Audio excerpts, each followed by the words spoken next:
beza babhlungu. Ngibone bakuletha, why bakuletha ukhona ukuzihambela? Ziyaloka mangiphakama. Nawuphakama zeze njani? Zibuhlungu. Zibuhlungu bese ziyaloka. Ziyaloka. In Jesus mighty name. In Jesus mighty name. Nasi lesi screw sabasifakela yasidonsa manje. Yasidonsa le screw in the name of Jesus. Nasi futhi sing yasidonsa right now in the name of Jesus. Glory to Jesus. Ngicela lenye oil yasidonsa right now in the name of Jesus. In the name of Jesus.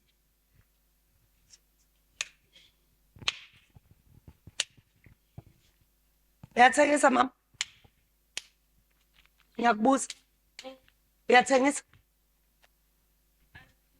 Wenzani? Yawo. Thina tingathengisa. Bewuthengisa. Awusathengisi manje. Besithengisa, sathengisi nje. Ibhizinisi yawa. Yawa ibhizinisi. Yebo. Lento lefakele khona lekuthengiseni. Yebo. Bakubonile ukuthi imali uyayenza. Yebo. But aba-understand ukuthi why ubadlula uma wenza imali. Yebo. And sewuphile nayo iminyaka neminyaka. Yebo. Hlala olunyawo phansi. Glory to Jesus. Shaya kakhulu. Shaya futhi. Shaya futhi. Phinda ushaya nalolo. Phinda ushaya nalolo. Sukuma. Shaya lenyawo phansi. Phinda futhi. Phinda futhi. Ngiskiphile isipho. Yes, Lord.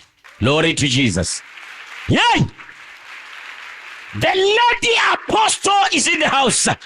Viewers all over the world, you are watching us from Kwamhlanga. It's happening live right here from Kwandebele.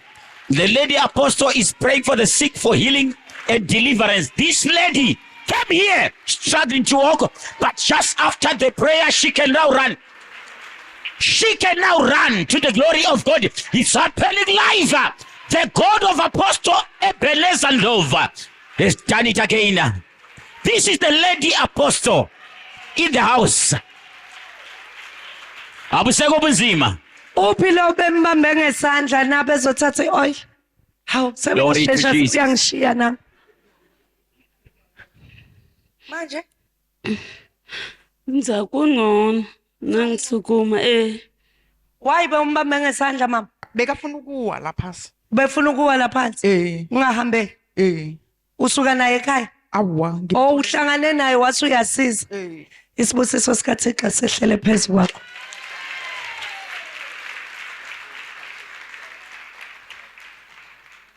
Hamba mama uzobuyela ebhizinisini. Lady Apostle, the husband is here.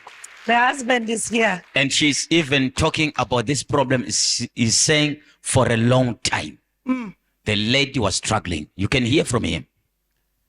Dala nkosikazi wami akula makhe from 2003 makaqalwa yile nyawo lesi. Ngihambe kakhulu naye ngamisi bantweni besintu makwamanye amasonto asangakhangedeke. Kulonyaka ngeMarch nge3 zaka March suke saya eMamelodi ku Pastor Ndlovu.